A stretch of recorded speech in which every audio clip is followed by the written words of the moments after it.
All right, good morning, everyone. Welcome back to the Daily Value channel, where basically it's in the name of the channel. I give daily value, and what I do is I just go through all of my comments and, just from the very bottom all the way to the very top. And yeah, I try to provide as much value as possible. It is the morning. I usually record these videos at night or like at midnight right before I go to sleep.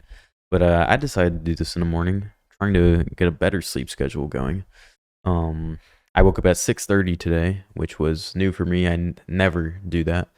But I decided, you know what, if I'm up, might as well get to work. So we're here now.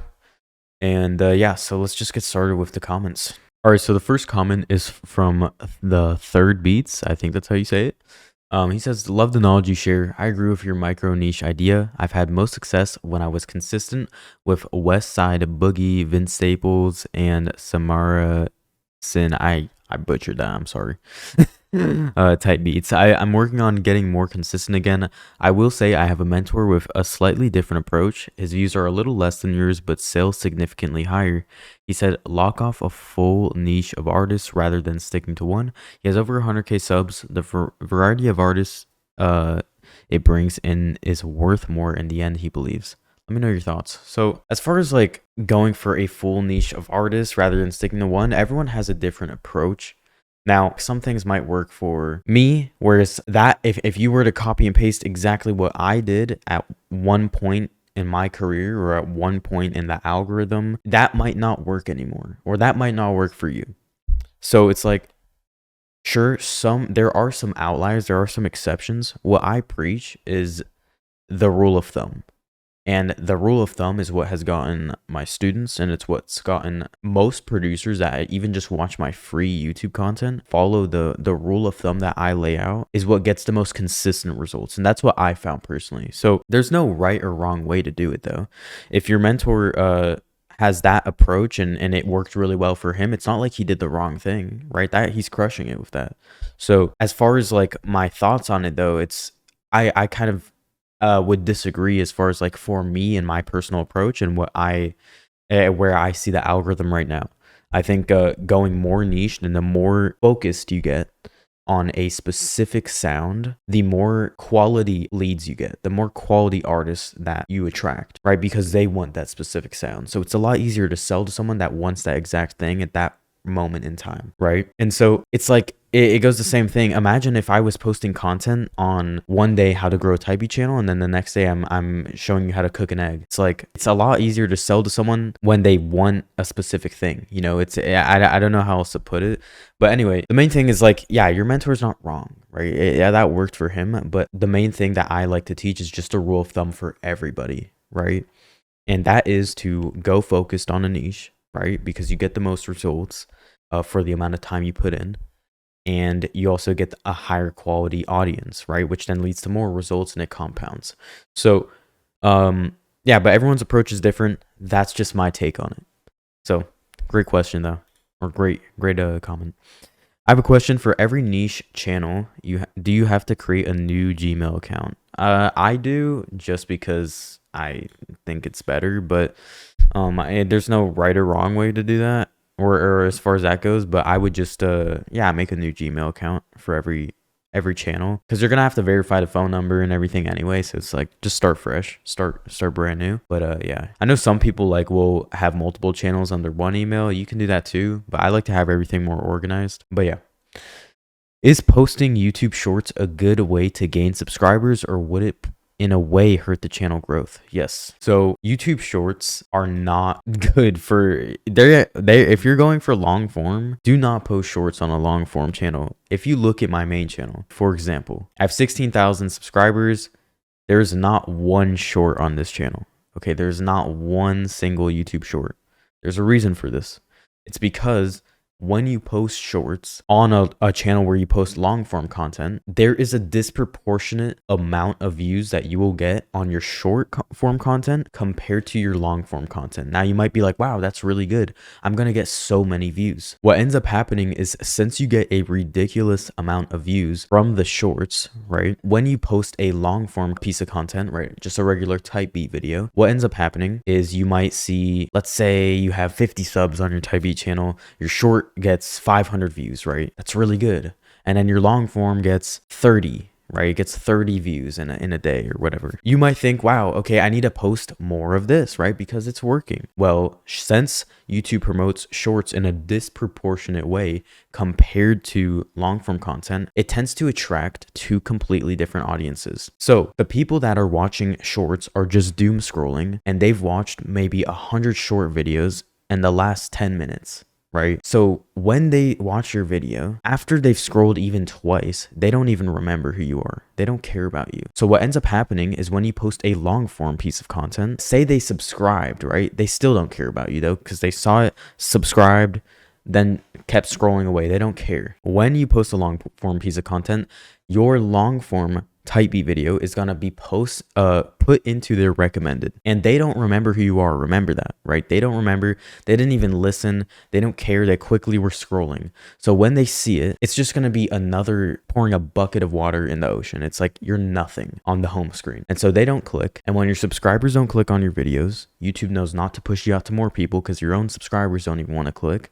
And so what ends up happening is there was already a disproportionate amount of views that, you know, shorts and long form is just completely different as far as how much they promote you. Now it's even more significant because it starts to compound in the negative effect, because now more and more people subscribe from the short form content, right? And so what ends up happening, more and more people don't give a shit about your content, and more people, or YouTube now knows, okay, his more and more subscribers don't give a shit. So why would anyone else give a shit? And so that's why if you're doing shorts, have a separate shorts channel and then try and funnel that into the long form content so that you only get the people that actually gave a shit. And you're kind of adding some friction with that. You're adding it where they'd have to come back to your channel and actually then click onto your main channel, browse a little bit, and then have to subscribe to that one to really make an effect, right? So there's friction, which means you're actually able to, I think shorts are good, but you have to do it in that way. You cannot mix the two. The reason why I say is because I've tried it. That is my take on YouTube shorts. Hopefully that helps, man. Yo, Diego. Oh, we got Ludo in here. That's sick. I'm thinking about starting another type beat channel, posting Rilo Rodriguez type beats. In this video, you said you would do Rilo Rodriguez sample type beats, but I don't want to use actual samples. What would you recommend? Should I do something like Rilo X No Cap type beat, or should I do Rilo sample type beat for my title, but without using actual samples? So I know you do samples on the Lil Double O channel. I've checked out your channel. You're crushing it. Congratulations. If you don't want to do samples for Rilo, then it's like, don't do it, and don't put sample in the title. If you do sample in the title, the only reason why having sample in the title works is not actually because sample was in the title. People get this confused. No, the reason why it works, if you think about it logically, right?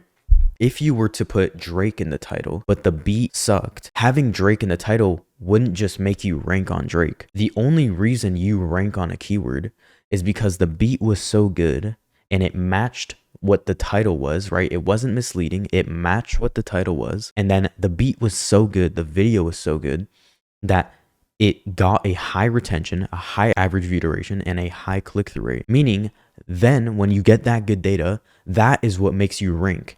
And if you had Drake in the title and it was a really good Drake beat, then now, since the metrics are so good, now you rank on Drake because it was in the title. But just putting Drake in the title alone does not make you rank. People get that confused a lot. So that's the thing, is like, if you want to do Rilo Rodriguez type beats and have sample in the title, but then the beat isn't even a sample beat, it's not going to actually help you rank on sample. So it's kind of counterintuitive with that. So it's one or the other. You know, if you want to do Rilo beats, then just do Rilo and just have it as that, because now it's not misleading and you can still rank on Rilo, you just won't rank on sample. I recommend going for sample, but I'm sure you're maybe getting a bit burnt out with the sample stuff, or you want some more ad revenue, right?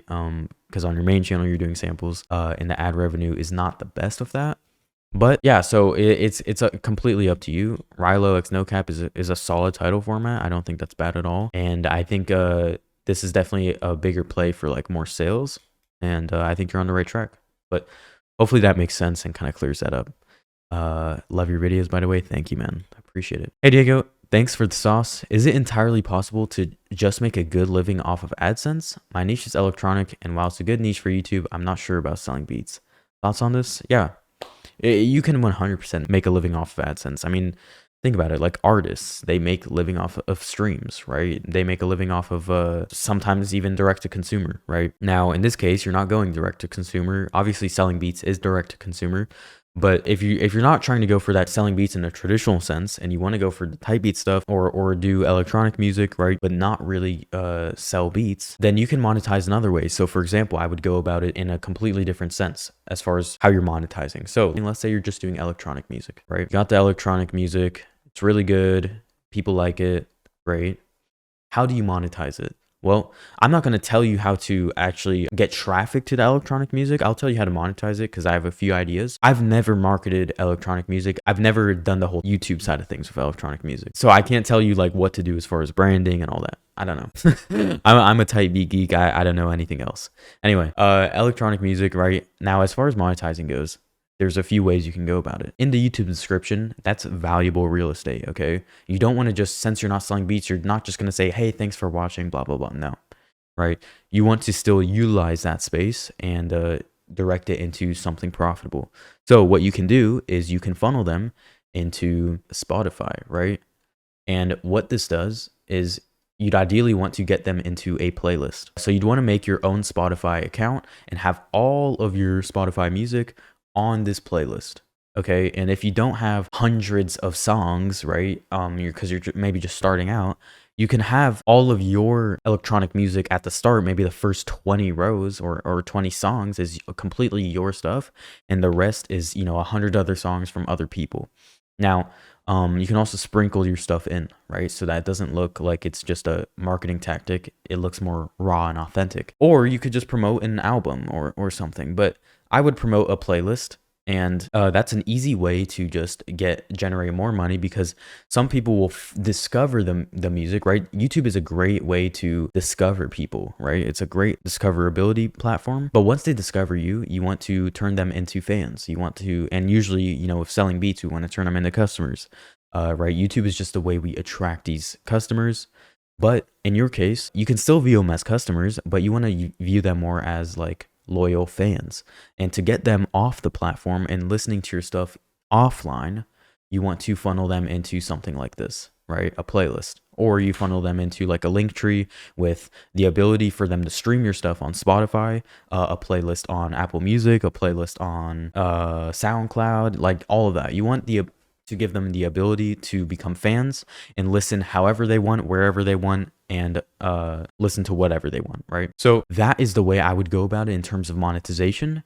And then if eventually when this starts working and maybe you start seeing some success, right, making some money, I would roll in some retargeting ads, right? And this is where shit gets a lot more nerdy. But I would roll in some Facebook ads or retargeting ads and continue not funneling people to a specific song or not funneling people to subscribe to your YouTube. I would funnel them back into the playlist.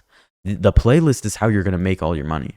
Okay, that is where you're going to make the money. You're not going to make the money off of selling electronic music direct to consumer. That's not really how it works. I agree with you. You're going to make the money from streams. So you want to get them into a playlist, because when they go into the playlist, they might listen to 10 songs, and that might make you, I don't know, 30 cents compared to listening to one thing on YouTube, and then you just, in your description, you're saying, thanks for watching. It's like, okay, you just ruined your chances of actually making a living. So this is the structure I would go for, and hopefully that makes sense, man. Now, thanks for the video. What would be an average age of the audience that might buy beats the most? My average is 18 to 24 to 25 to 34. Yeah. So don't trust it with YouTube. YouTube is gonna, because people just make their Google accounts. They could make their Google account age be 1950 and they're like 12 years old. So it's like, don't even pay attention to that number. I never do as far as like quality of my audience. Now the only thing that actually you should pay attention to is like where your audience is from.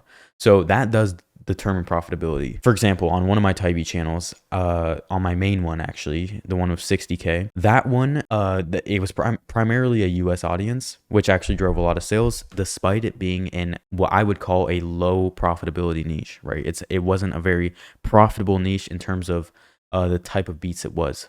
Now, the thing is like, since it was a US audience, I still was able to sell a lot. And if you want to determine like what is a really profitable niche, it's just, okay, how focused am I getting on the niche, right? And then ideally you want to start, like when I say a micro niche, it's just a micro niche is starting with a profitable niche, which usually or a profitable genre, right? You want to start with that, which is R&B, country, pop, soul, all those kinds of niches, right? They target a more mature audience, right? They're older usually, which is better. They just have more spending power. And then you break that down further and get more focused, and that's what creates a micro niche. And so that is the best way to predict if you're going to be able to sell a lot, or predict the audience profitability. And then ideally, the reason why country is so good, right, is because it's like, okay, country music is from the US, right? So it's like you're targeting a US audience just off that, right? So it's just that type of thought process that really determines your profitability. So hopefully that makes sense. And then I noticed that on the Vincia 2 channel, you helped to improve and make the thumbnails more unique. That's really awesome. Yes, sir, man. Yes, sir. Painting thumbnails is hard for the niche. I'm truly grateful for your response. Your videos are helpful. May God bless you. May God bless you, man. Thank you.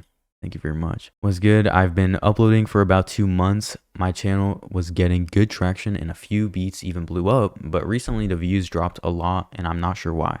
By the way, if I read kind of slow sometimes, I didn't do the best in school. Okay. I was not a school kid. I've been really intentional with my thumbnails and titles and feel like I understand what works in this niche, but the views just don't go back up.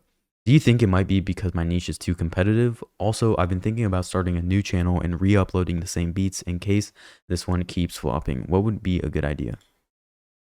Well, let's start by taking a look. Okay, so you're doing J. Cole. Very good niche, super profitable niche as well, and it looks like you're having some success here. If you're not seeing the views that you were once seeing, it's just based on how much the algorithm loves the inputs that you are feeding it. So for example, like maybe nothing changed as far as your beats goes, but this is a super good thumbnail. Just off the rip, your top performers are really good thumbnails, and like all of these are pretty decent thumbnails. Like I'm not gonna lie, they're good. But I've talked about this in another video where I explained it pretty in depth on like why your views will go down after you blow up, and it's guaranteed every time. They always do. It's inevitable. If it was to continue just going up like that, you'd become a billionaire. But another thing you need to consider is like your channel's still small. Like it is still relatively small. So even though you've had a lot of success on a couple of your videos, right? You're still small. So it's like getting 100 views on your videos on average is not that bad, especially when you consider the fact that you get outliers, right? You'll always get outliers. And so right now, the thing you need to be focused on is not the view count, right? Because the view count is just a result of the inputs that you put in. And so you need to be focused on the inputs, which is what?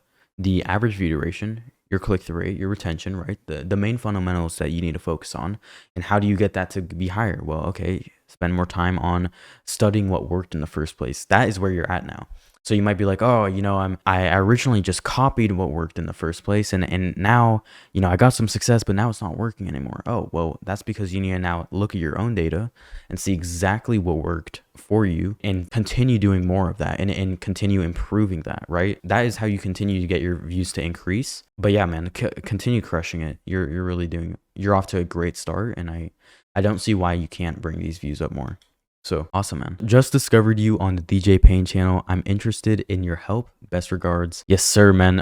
I mean, if you just want help, this channel is a great place for that. I try to give as much free value as possible. If you're interested in coaching and stuff like that, just hit me up on Instagram. And another great way for help is like, while we're at it, I'll just plug the Sell Beats Online Challenge. It's a completely free event. That's where you can get the best help here.